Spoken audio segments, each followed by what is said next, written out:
Hi and welcome in this tutorial. In microservices architectures, the contract-first approach is becoming increasingly important. It allows services to clearly define their APIs so that other services can reliably consume them. However, manually implementing client code to interact with remote services based on their contracts is both tedious and often leads to repetitive boilerplate code. Fortunately, OpenAPI provides a standardized way to define API contracts and automatically generates client code, which can be easily integrated into your CI/CD pipelines. With just a few configuration steps, you can also apply a wide range of customization. In this quick tutorial, we will demonstrate how to use the OpenAPI Generator in an Angular project to automatically generate REST clients from an API specification. So let's get started. So first we create a new Angular project using this command. Let's call it OpenAPI Demo. Project has been created. So let's switch to our projects folder. To use OpenAPI and generate the code from a YAML file, there is many ways or several ways to achieve that. OpenAPI provides a jar file for that, or when using Node, you can also install the OpenAPI command line like this. Let's install. The command line for OpenAPI has been installed. In this example, our application interacts with some services. It could be Spring Boot services or whatever. I will show you how to automatically generate the code for one service.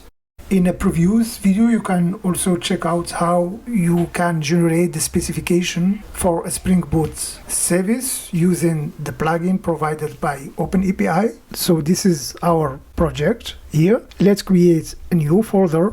Let's call it, for example, OpenAPI specs. And inside it, we define our specification for one services.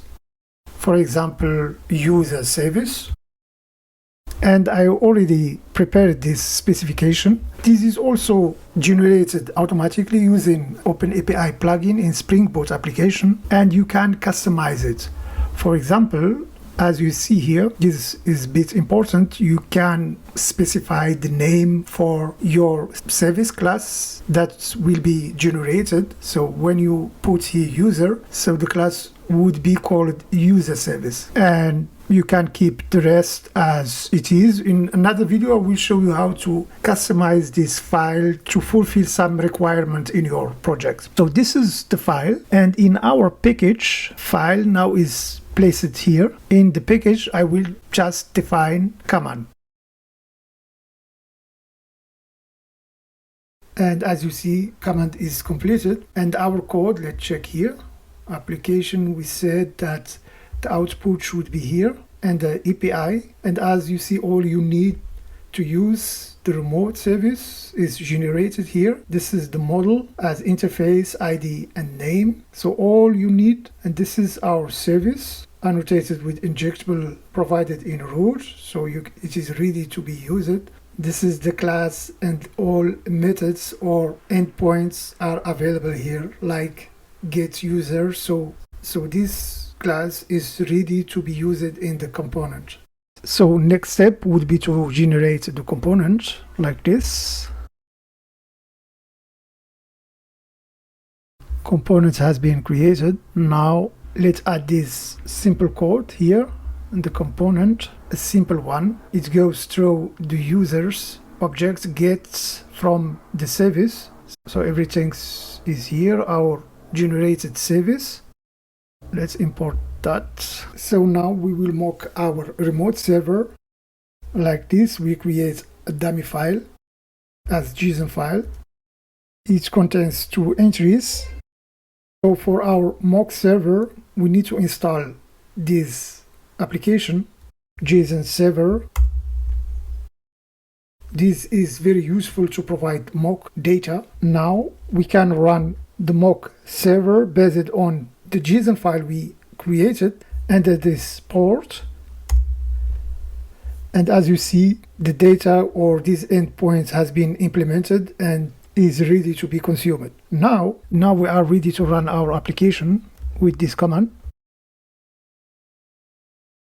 The application is started. Let's open the browser. Or before doing that, we have to adjust our app application. So this is our component. Let's see. Our component is here.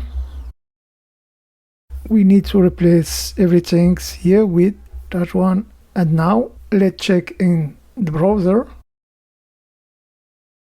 Local. And as you see, everything is working in the component. We use it here. Let's have a look again. User list. So we are using the automatically generated code of this user service. So this was a way how to generate that. This is a simple one, but even in big and complex project, we usually use the same approach. Sometimes you would need to adjust your API or the way how you generate the code to be customized to your needs. So I hope this was helpful. Thanks for watching and bye.